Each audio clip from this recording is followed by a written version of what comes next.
ibihe byiza nshuti bakunzi ba Moto TV, twizere ko mumeze neza, twizere ko mukomeje kugubwa neza. Kuri mikro nitangishaka Herike, ndi mpambisi ndi mpombi ndumungu wa Rutikanga, natojwe kutagambanira urwambyaye, aho nanze ku Rwanda rw'abanyarwanda rwandagara ku gasi, mparanira ku Rwanda rw'abanyarwanda Rwanda. Nicyo gituma umbonye wese agereranya na Rukanzu hakagira ati ganza ganza amuhungu wacu. Turi tariki ya 17 Kanama umunsi wa 230 mu minsi igize umwaka, asigaye iminsi 135 kugira ngo uyu mwaka ugere ku musozo. Tugiye kurebera hamwe mu byaranze iyi tariki mu mateka. Kuri iyi tariki uku kwezi mu mwaka w'1986 igisirikare cya Byzantine cyasenywe bikomeye n'ingabo za Bulgaria zari ziyobowe na Komitopuli Samuel ndetse na Aloni.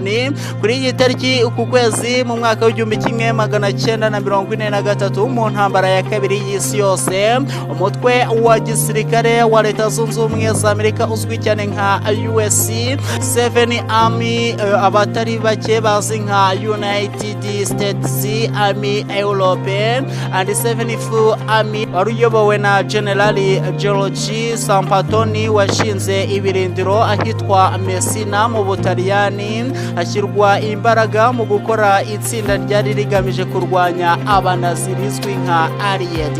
Kuri iyi tariki uku kwezi mu mwaka w'1945 Indonesia yatangaje ubwigenge bwayo.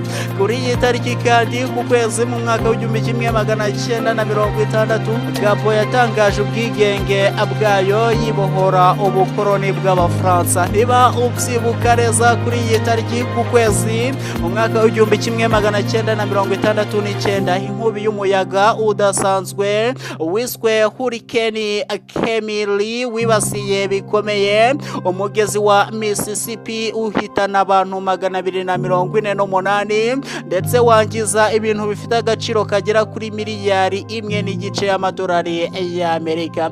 Niba ubyibuka neza, kuri iyi tariki ku kwezi mu mwaka w'1988 Perezida General Mohamed Zia ul Haki wa Pakistani ari kumwe na Arno Laferi wari uhagarariye inyungu za Leta Zunze Ubumwe za Amerika muri Pakistani bapfiriye mu mpanuka y'indege. Ese urabyibuka kuri iyi tariki uku kwezi mu mwaka w'1998 Perezida wa Leta Zunze Ubumwe za Amerika Bill Clinton yemeye igikorwa cy'urukozasoni yagize cyo gukorana imibonano mpuzabitsina n'umukozi wakoraga mu bunyamabanga mu biro bya Perezida White House. Niba ubyibuka neza, kuri iyi tariki uku kwezi mu mwaka w'1999 umutingito ukomeye wari ku gipimo cya 7.4 ugendeye ku ngero za Richter wibasiye agace ka Izmit muri Turikiya. Uyu mutingito wahitanye abantu bagera ku bihumbi 17 ukomeretsa abandi barenga ibihumbi 44. Kuri iyi tariki kandi uku kwezi muri 2005 iyi ni tariki ikomeye mu mateka ya Bangladesh.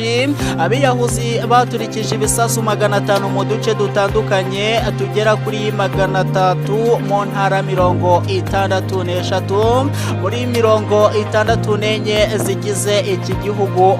Buri gisasu cyaturikaga nyuma y'ikindi minota 30 bihera saa 5:30.